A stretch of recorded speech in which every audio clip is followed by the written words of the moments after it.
Hi, my name is Mia, and I love traveling, especially exploring airports. Wait a minute, why airports? Well, I believe that airports provide me with a perfect summary of the country's distinctive products. I will make the most of my time I had at airports to scout for souvenir shops or duty-free domestic products. So certain countries they successfully left a profound impression on me, which contributed to my increased tendency to consume their exports. And I realized that the attraction of foreign products is much more lasting than a temporary feeling of appreciation when you travel. So I started to reflect upon my subsequent consumer behaviors and those of people around me. So the results amazed yet also confused me. For example, in my home country, Japanese or Korean skincare products are a widespread trend among females. Whereas when it comes to rice, some people would prefer domestic rice to Thai rice. And when I come to the US, the conspicuous presence of a variety of products imported from thousands of miles away stimulates my curiosity even more about how people make choices of consuming products.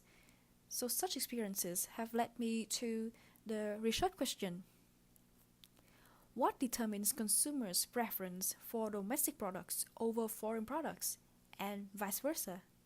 I would like to provide some background information. Firstly, these are the steps to answer a research question empirically, which means there need to be some kind of documentation, observation, or experimentation. Firstly, we develop a model. So this can be a hypothesis or some hypotheses. Secondly, we build a measurement. This is like a scale to test the hypotheses. Or we could borrow an existing measurement. Thirdly, we gather the input through means of questionnaires or surveys. These are the data. Then we use this measurement to process the data. The result obtained will prove whether these hypotheses stand or not. My research ends up with two main concepts that are responsible for consumer behaviors. The first concept is ethnocentrism.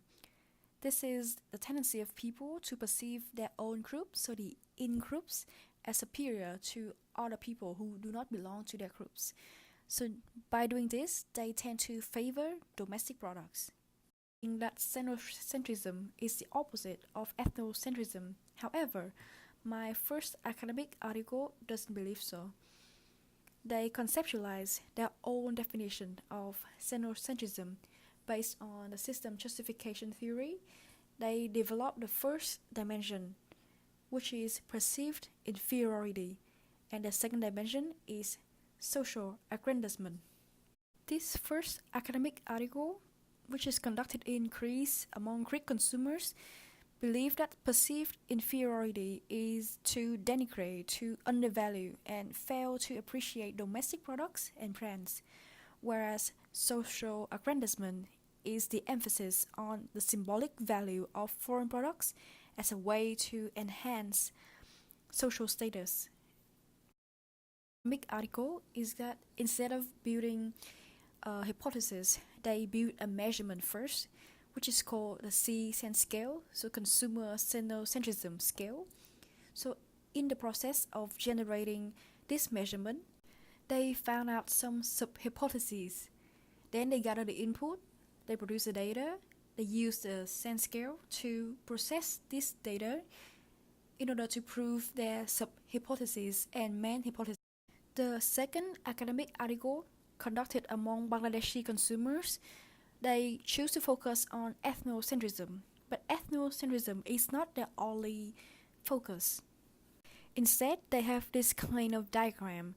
So they believe that ethnocentric consumers will have a bias against foreign product quality, which will ultimately affect their choices.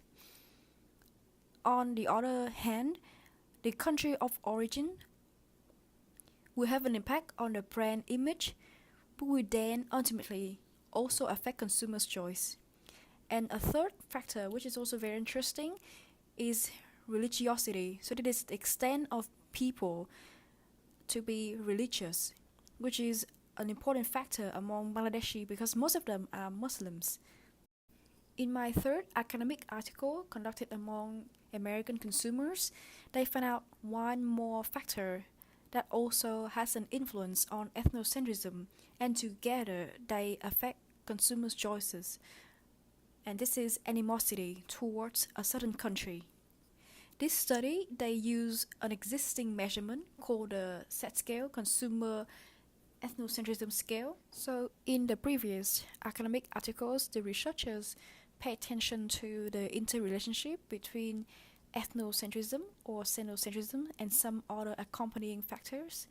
Now in these two last academic articles, those researchers place an emphasis on more specific details such as the context in which superior foreign brands are present, or some specificity about demographics, about products, about qualities, and about the countries of origin.